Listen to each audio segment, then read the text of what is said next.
Jum ieħor ta' inazzjoni totali mill-Prim Ministru Robert Abela fil-konfront tas-Segretarju Parlamentari Rosianne Cutajar wara li rapporti fil-media komplew jikxfu aktar skandli u r-rabtiet mill-qrib ferm li kellha mal-imprenditur Yorgen Fenech, illum akkużat b'kompliċità fl-assassinju ta' Daphne Caruana Galizia.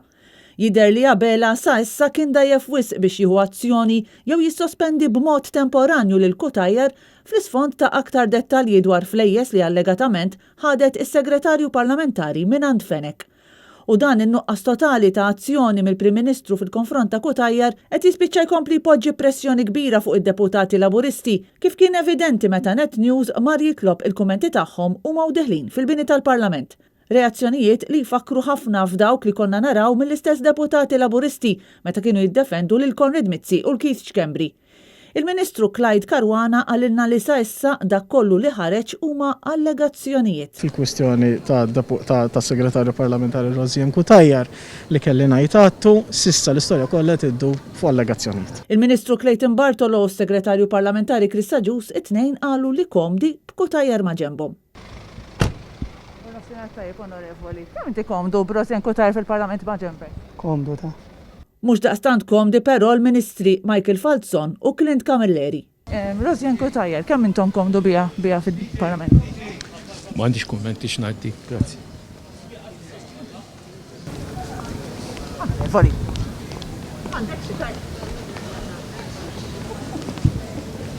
Lanqas il-Ministru Michael Farrugia ma kien wisq komdu jwieġeb dwar Cutajar. Inti beħsibek tibqa' tiddefendi li Rosianne Cutajar? Jiena beħsibni nkompli naħdem ħa nagħmel ġid lill-poplu Maltu. Cutajar beħsibek tibqa' tiddefendiha? U xi ftit mifxul ukoll il-Ministru Owen Bonnici. Komdu biha fil-Parlament. Le dina, il-Kummissarju Alessanders qed jinvestigah dan il.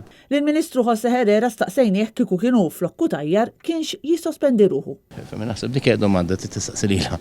Intant evidentement skomdi s-Segretarju Parlamentari Stefan Zrinzob Zoppardi u l-Ministri Rodrigue Galdes u Daphne Caruana. Komdu tibqa' tiddefendi lil Rosianne Cutajar? Onorevoli, ħadd tibqgħu tiddefendu Rosianne Cutajar? Minħat tiegħu id-Deputat Prim Ministru Chris Fern għalilna li jemmen dak li tajt is-Segretarju Parlamentari Cutajar. Għax kollu noqgħod fuqha, membru parlamentari li noqgħod fuqha iva nemmina. U Segretarju Parlamentari Deo De Battista jagħtiha il-benefit of the doubt.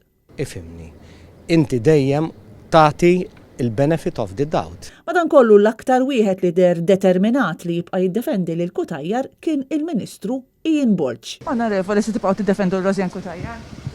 Mela. Fl-aħħar jiem il-Kummissarju għall-Standards George Hisler beda investiga l-każ wara r-rapport li der fil-ġurnal Malta Today iżda fl-isfond ta' dan kollu għall-Prim Ministru Robert Abela jidher li kollox business as usual.